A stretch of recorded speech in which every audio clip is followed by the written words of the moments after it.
आता या सोहळ्याचे वैशिष्ट्य पहा, खूप वैशिष्ट्ययुक्त सोहळा आहे हा सोहळा. आम्ही सांगत असतो जगाच्या पाठीवर असा सोहळा मागे झाला नाही, पुढे होईल का नाही सांगता येत नाही.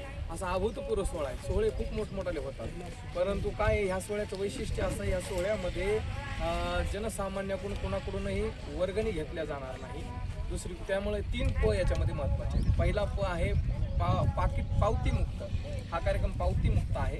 दुसरी गोष्ट पावतीमुक्त म्हणजे ज्याचा अर्थ वर्गणीमुक्त आहे. दुसरे प असं आहे की हा कार्यक्रम प्लॅस्टिक मुक्त आहे.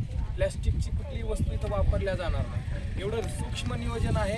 पत्रवाळी, दुरण आणि जे काही आपण ग्लास वापरतो प्लॅस्टिकचे, याने काय होतं, घाणी, हानी आणि मनी हे तिन्हीचं नुकसान होतं. घाणी म्हणजे पर्यावरणाची घाण होते, नाल्या तुंबून जातात, गुराढोरांच्या मुखामध्ये जातं, ते घाण होते. आणि दुसरी गोष्ट हानी होते, शरीराची हानी होते. प्लॅस्टिकमध्ये जे आपण खातो त्याने शरीराची हानी होते.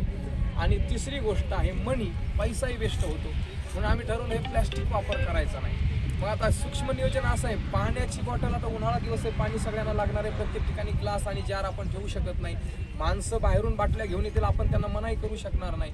मग आमच्या कमिटीनं असा निर्णय घेतला की आपण असं करूयात, इथं एखाद्या एजन्सीला आपण काम देऊया, पाण्याच्या बाटल्या विकण्याचं आपण त्यांना जबाबदारी देऊ. तुमच्या हाताने पाण्याच्या बाटल्या विकायच्या.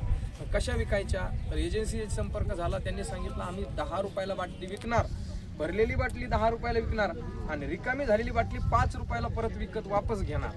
याने काय होणार, कोणी पाण्याची बाटली पिली तर ती बाटली फेकून देणार नाही, ती बाटली तशीच परत तो देऊन टाकणार आणि 5 रुपये परत घेणार. एखादा मोठा माणूस आहे, त्याला 5 रुपयाचं काही वाटत नाही, त्याने टाकून जरी दिली तर लहान लहान मुलं असतात, लगेच धावत जाणार, ती बाटली उचलणार आणि लगेच ती नेऊन देणार, त्याचे 5 रुपये घेणार, एखादी आईस्क्रीम खातील, काही करतील.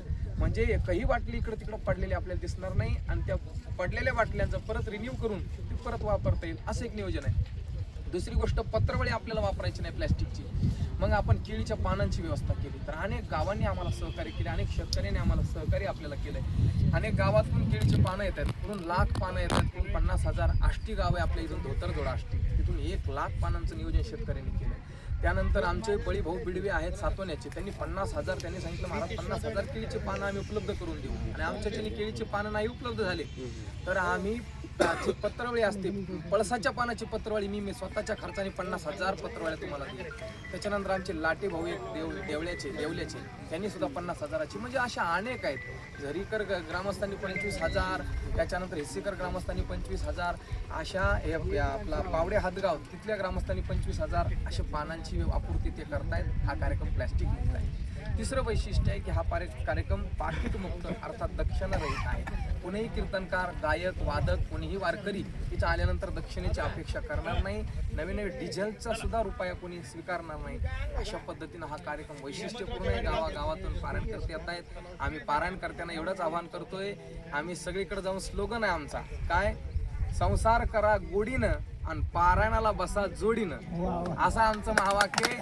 तर मग हेच आपण सगळीकडे गावागाव प्रसारित करूयात. संसार करा गोडीनं आणि पारायणाला बसा जोडीनं, असं मी सर्व ग्रामस्थांना, सर्व परिसरातील या 5-6 तालुक्यातील व्यक्तींना, मराठवाड्यातल्या सगळ्या, महाराष्ट्रातल्या सगळ्या भाविकांना आम्ही नम्र आवाहन करतोय. रामकृष्ण.